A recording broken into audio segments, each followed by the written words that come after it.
Hello guys, this is Swati. आज मैं बात करने वाली हूँ एक ऐसी मूवी के बारे में जिसमें दिखाए गए spine chilling scenes, literally spine chilling scenes आपके दिमाग से लंबे टाइम तक हटने वाले नहीं हैं। दो ये एक फिक्शनल कहानी है, लेकिन अगर 1 in a millionth पॉसिबिलिटी है किसी की लाइफ की ये सच्ची कहानी बनती है तो उसकी लाइफ किसी हॉरर स्टोरी से कम नहीं होगी। दैट टू अगर उसका स्क्रीन प्ले का direction dark Lord David Fincher कर रहे हों, तब तो उसकी कहानी लाइफ की सुपर ट्विस्टेड तरीके से हमारे सामने आने वाली है। यहाँ पर आपको एक डेडली कॉम्बिनेशन मिलेगा मिसोजिनिस्टिक जर्क और साइकोपैथ फेमिनिस्ट का। बहुत ही रेयर कॉम्बिनेशन है और वैसे भी फिंचर एजेस को पुश करना चाहते हैं, उनके लिए बाउंड्रीज को और ज़्यादा बढ़ाना बड़ा ही मायने रखता है। देखिए, जब दो एकदम ही पागलपन की हद वाले लोगों की शादी हो जाती है, वो किसी रिलेशनशिप में बंध जाते हैं, तब बात सही और गलत की नहीं होती है, बात हो जाती है गलत और ज़्यादा गलत की। अब यहाँ पर जो निक और अमेजिंग एमी का कॉम्बिनेशन है बहुत ही डेडली है। दोनों के पास ही अपने चाइल्डहुड ट्रॉमा है और उनको लेकर वो आगे बढ़ रहे हैं। दैट टू जब इनिशियल रिलेशनशिप में लोग होते हैं तो प्रिटेंड प्ले करते हैं अपना बेस्ट सेल्फ दिखाने का, लेकिन वो जो उनका चमकीला पानी है वो समय के साथ उतरने लगता है और उतरने के बाद जब उनका असली चेहरा सामने आता है तब इस तरीके का हिवॉक क्रिएट होता है। यहाँ पर निक चीट करता है एमी को और एमी बदला लेती है, लेकिन जिस तरीके का बदला लेती है वो इस दुनिया की कोर्ट में या उस दुनिया की कोर्ट में कहीं भी जस्टिफाई नहीं किया जा सकता है। कहानी बहुत ही ज़्यादा थ्रिलिंग है, at the same time issues पर भी बात करती है, आपको एंटरटेनिंग लगेगी टू द कोर, लेकिन आर्टिस्टिक भी है। सो बहुत ही अच्छा कॉम्बिनेशन है, यहाँ पर हर चीज़ का परफेक्ट बैलेंस है। सो मेरा क्या एक्सपीरियंस रहा है पूरी मूवी के साथ ये मैं आपसे शेयर करती हूँ और आप डिसाइड करेंगे कि आपको ये मूवी देखनी चाहिए नहीं देखनी चाहिए। इससे पहले अगर आप नए आए हैं then please subscribe. So what this movie Gone Girl, अगर हम स्टोरी की बात करते हैं तो यहाँ पर एमी और निक में प्यार हो जाता है, वो शादी कर लेते हैं। अब ये जानते हैं एमी और निक हैं कौन। एमी है अमेजिंग एमी और ये टाइटल उनको अपनी मदर की लिखी हुई बुक से मिला है।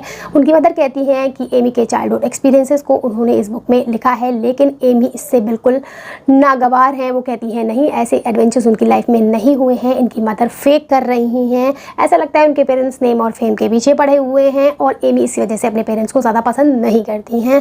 अब आते हैं निक की तरफ, यानी कि एमी के हस्बैंड की तरफ। निक एक बडिंग राइटर हैं, अपनी किस्मत आजमा रहे हैं। रिसेशन का टाइम चल रहा है, उनकी जॉब छूट गई है। अब उनकी मदर को एक स्टेज 4 कैंसर है। वो एमी को लेकर अपने होम टाउन चले जाते हैं और बात यहीं से बिगड़ना शुरू हो जाती है। सब कुछ बहुत ही उथल पुथल हो जाता है, आपने सोचा भी नहीं होगा वैसा।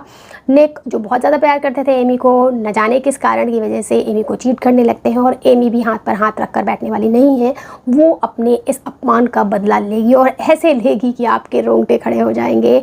इसमें और भी सारे लोग इन्वॉल्व होते हैं, पुलिस वाले भी इन्वॉल्व होते हैं जो ऑलमोस्ट जान जाते हैं कि क्या चल रहा है लेकिन कर नहीं सकते हैं। लॉयर्स इन्वॉल्व होते हैं, निक की ट्विन सिस्टर इन्वॉल्व होती है और बहुत सारी चीज़ें होती हैं जो आपको मज़ा दिला देंगी। जो पहला पॉजिटिव मुझे इस मूवी का लगा है वो है इसका स्क्रीन प्ले। देखिए, कहानी अपने आप में बहुत अच्छी लिखी गई है, लेकिन कहानी के पास एक प्लस पॉइंट होता है कि वो ज़्यादा डिटेलिस्टिक व्यू दे सकती है रीडर को, जिससे रीडर कैरेक्टर से कनेक्ट हो जाता है, समझ पाता है कि कैरेक्टर ऐसा क्यों और कैसे कर रहा है। उसके पास जजमेंट करने का बहुत ज़्यादा टाइम होता है।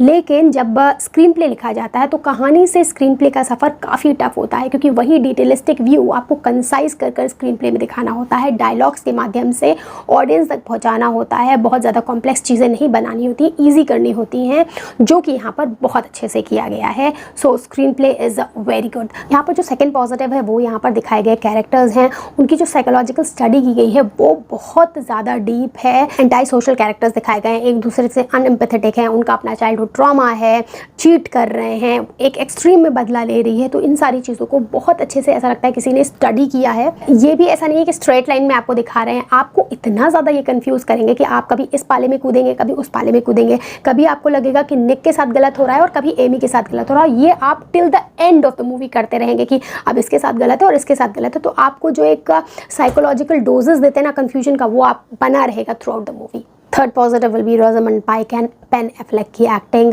स्टार्टिंग में रोजामंड पाइक इतनी ज़्यादा प्रेजेंटेबल, लवली, प्रिटी लगी हैं, बहुत ही ज़्यादा एलिटिस्ट लगी हैं। जैसे ही उनकी कहानी फ्लिप होती है, इतनी ब्रूटल, डरावनी, इनसेंसिटिव, इवन मैं कहूँ तो हॉलो लग रही थी। बिल्कुल ऐसा लग रहा था कि इतनी अनएम्पैथेटिक है, उनके अंदर कोई भी इमोशंस है ही नहीं सामने वाले के लिए। बेहतरीन एक्टिंग करी है उन्होंने यहाँ पर। Ben Affleck at the same time बहुत ही ज़्यादा स्टूपिड लग रहे थे, लेज़ी लग रहे थे। जो कैरेक्टर की मांग थी, चीटर वाली वाइब होती है ना, वो उनके में पूरी तरीके से दिख रही थी। एक केयरलेसनेस जिसमें वो किसी की फिक्र नहीं कर रहे हैं, बस अपने बारे में सोच रहे हैं, अपने से बहुत ज़्यादा कम उम्र की लड़की के साथ रिलेशनशिप में है, उस जगह भी वो बहुत उस चीज़ को जस्टिफाई कर पा रहे थे। बेहतरीन एक्टिंग उन्होंने करी है।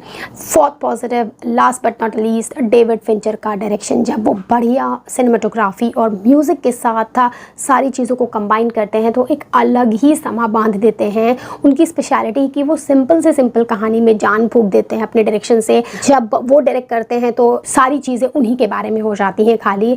लेकिन यहाँ पर डेविड को बढ़िया कहानी भी मिली है, तब तो कहने ही क्या, उन्होंने इतने बढ़िया बढ़िया सीन्स छोड़े हैं, आप देखिएगा इतने बढ़िया बढ़िया एंगल से आपको दिखाया है उन्हीं सिंपल चीज़ों को कि मज़ा आ जाएगा। और कुछ तो उनके साथ चक्कर है कि वो हेड के साथ ऑब्सेस्ड रहते हैं। अभी रिसेंटली मैंने 7 मूवी देखी थी, उन्होंने उसमें भी हेड के साथ कुछ बहुत ही डेंजरस डायलॉग्स जोड़े थे, और यहाँ पर भी आपको हेड के साथ कुछ डेंजरस चीज़ें मिलने वाली हैं। अगर ड्रॉबैक्स की बात करते हैं तो बस इसमें आपको एक ही नेगेटिव मिलेगा, जो एज सच कोई बहुत बड़ा फॉल्ट नहीं है। जैसे मैंने आपको बताया, कहानी थ्रिलिंग है, एंटरटेनिंग है, फन है, लेकिन at the same time artistic भी है। इशूज़ पर बात करना चाहती है, जिसके लिए टाइम लिया गया है, धीरे धीरे चीज़ें दिखाई गई हैं, तो थोड़ा स्लो पेस मूवी चलती है।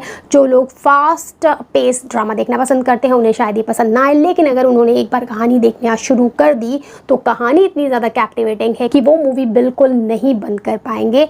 और अगर रेटिंग की बात करते हैं तो मैं इस मूवी को दूंगी 9.5 out of 10 star. Cause direction tech, cinematography tech, music tech, acting top notch है। थ्रिलिंग सीन्स तो इतने ज़्यादा डिफरेंट हैं, शायद ही आप इमेजिन कर पाएँ कि आप नेक्स्ट मोमेंट में ये सीन देखने वाले हैं।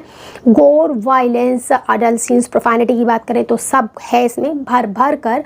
तो बच्चों के साथ मत देखिए, टीनेजर्स भी अवॉइड करें। It's a totally grown up movie, so do watch this. I love this movie. That's it, bye.